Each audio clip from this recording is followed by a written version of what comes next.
En Vivir con Salud fomentamos estilos de vida saludables.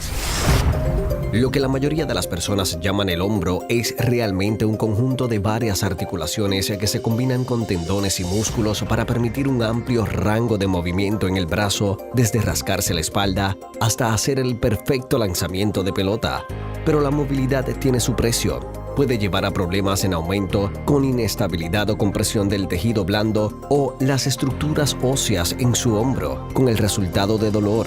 Usted podría sentir dolor solo cuando mueve el hombro o todo el tiempo. El dolor podría ser temporal o continuo y requerir diagnóstico y tratamiento médico. ¿Cuáles son los mayores problemas del hombro? A continuación conversamos con la doctora Carla Matos, fisiatra. Cuando de tu salud se trata, escoge a Vivir con Salud, con la periodista Luz Nereida Vélez. Somos tu nuevo estilo de vida.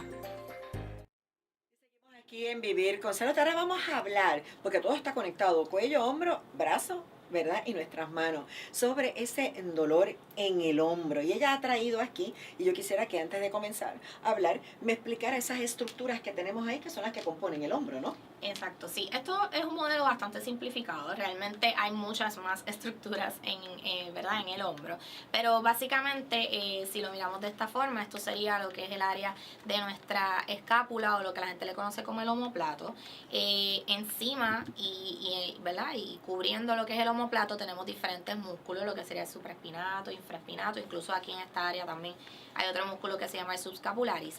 Y todos esos músculos van a tener tendones, que es como el músculo se atacha al, ¿verdad? O se pega al hueso. Y entonces esa serie de tendones, ¿verdad? Muchas veces va a entrar en lo que es encima del área de la cabeza del húmero, que es el hueso que tenemos en la parte proximal del brazo. Y en esa área ahí, debajo, ¿verdad? Entre debajo de la clavícula, la escápula y encima de la cabeza del húmero. Y entonces cuando hacemos movimientos del brazo, esos tendones se pueden pinzar, ¿verdad? O pinchar contra esas estructuras y esa puede ser una causa de dolor, ¿verdad? En el hombro. Pero realmente hay muchas más estructuras.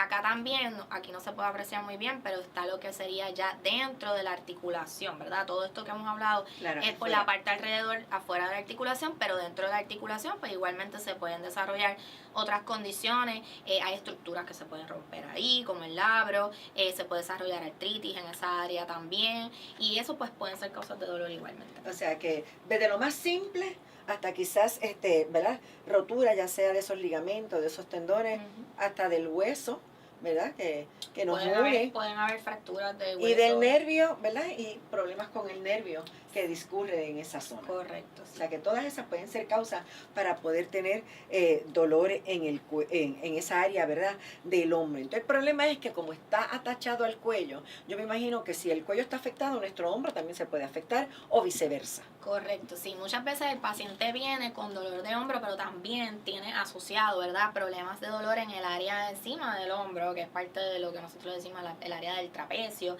Y entonces muchas veces se irradia el cuello y a veces es difícil uno distinguir si el problema viene del cuello o si el problema viene del hombro. Y ahí es que entra entonces el examen físico, el historial del paciente, pues nos va a ayudar a poder evaluar eso. Cuando es del hombro, aunque el paciente tenga dolor en el área del cuello o del trapecio, muy comúnmente va a presentar también con dolor al movimiento del hombro o va a tener alguna limitación en ese movimiento. El paciente usualmente te va a decir, me molesta cuando elevo el brazo, ¿verdad? Cuando subo el brazo por encima de la cabeza, cuando trato de tocarme la espalda. Muchas mujeres nos dicen, tengo dificultad para ponerme el sostén, el brasier, cuando me voy a enjuagar o lavar la espalda. Y ya esas son características que te pueden ir dirigiendo a que el problema viene más del hombro y no tanto del cuello. Igualmente pacientes se quejan de cuando duermen, si duermen encima de esa área también les da dolor. O sea que podemos entonces, ustedes como médicos y fisiatras, especialistas ¿verdad? En toda esa zona blanda que son nuestros músculos, ligamentos y tendones, pues pueden entonces ver claramente hacia dónde dirigir ese tratamiento. ¿Qué porcentaje de la población, si es que tenemos algún porcentaje, podría tener ese manguito, ¿verdad? De los rotadores, una rotura ahí? ¿Es algo que vemos frecuente? Sí se ve frecuentemente, más o menos yo diría como en el 20 al 30% de la población mayor de 40 años puede presentar con roturas. La mayoría son parciales por uso y desgaste, no tanto por trauma. Ya sobre los 80 años, ese por ciento se puede elevar a sobre 60%. Pero no necesariamente dolor de hombro implica que el manguito rotador, ¿verdad?, esté roto. Simplemente puede haber también inflamación de esos tendones del manguito rotador. Bien comúnmente vemos lo que son calcificaciones, que es que se forman, ¿verdad?, depósitos de calcio en esa área de los tendones, y cuando el paciente hace movimiento, esa calcificación choca contra el hueso, produce dolor, inflama el tendón, y entonces pues ahí es que vemos la patología que presenta el paciente. Hay veces que simplemente ocurre inflamación por algún movimiento que hicimos, un insulto al hombro, si ha habido trauma, puede haber roturas, ¿verdad?, de las estructuras, y ahí pues sí podemos ver mayormente roturas que sean más grandes o más masivas en el manguito rotador.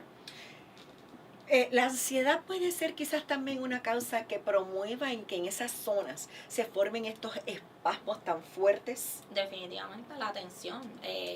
A veces vivimos el estrés, la tensión, y todo eso se va, uno lo mantiene y se acumula en esa área, y muchas veces... ¿Viste el mono trepado? El mono trepado, sí. Se puede manifestar en esa área del trapecio, ¿verdad? La tensión que el paciente tenga, el estrés que tenga, se manifiesta como tensión muscular. O sea, que hay que aprender a bajar esos niveles de tensión para evitar, ¿verdad?, que esos espasmos y esas zonas se nos endurezcan, parecen pelotas a veces cuando uno va a pasar la mano a dar un masaje, o sea, se acumula y se siente bastante fuerte. Podemos tener roturas en otras áreas de ese hombro que también nos puedan llevar a tener mucho dolor, a tener esa área inflamada constantemente. Sí, como te expliqué, pueden ocurrir, ¿verdad? Si ha habido un trauma, pueden ocurrir desgarres musculares en el área de los músculos que están alrededor del hombro. A veces pueden haber desgarres del músculo del bíceps, o dependiendo el trauma del paciente. Pero lo más comúnmente que vemos son desgarres más bien en el área de los tendones, como le expliqué. Tienden a ser más por uso y sobreuso, ¿verdad? Más degenerativos, no tanto por trauma, y esos tienden a ser roturas más pequeñas, y uno las puede tratar de manera más conservadora. Ya cuando es por un trauma, que el paciente pues se ha caído sobre el hombro, o ha tenido alguna lesión en que el paciente estaba agarrado de algo y hubo una tracción del hombro, pues ahí entonces sí son roturas más masivas que quizás requieran cirugía, o un manejo mayor. Pero sí, ¿verdad? Igualmente, no solamente los tendones, pueden haber desgarre de una estructura que recubre la articulación por dentro, que se conoce como el labro, y eso también puede producir dolor. Eso mayormente se ve en personas que han sufrido dislocaciones del hombro. Como tal, no es tan común verlo espontáneamente como los otros que son más por microtrauma. O sea, que sí pueden ocurrir, ¿verdad? Y como todo, comenzamos desde el tratamiento simple, me imagino yo, y dependiendo de cómo veamos, pues entonces será que el tratamiento entonces continúe. Correcto, sí. Aquí igual, ¿verdad? Como hablamos en las otras condiciones, pues uno trata de empezar por lo más conservador, a menos que ya haya una rotura que sea masiva, y que sí se sabe que si no se atiende rápidamente con cirugía, el paciente pues puede presentar después con otros déficits, otros problemas mayores. Por ejemplo, hay roturas que ocurren en el área del bíceps, especialmente a nivel distal, donde el bíceps se pega al codo, y esas son roturas que hay que atender bien rápidamente. La mayoría de las veces el manejo inicial va a ser cirugía, y tan pronto vemos al paciente, eso es lo que queremos, dirigirlo a cirugía.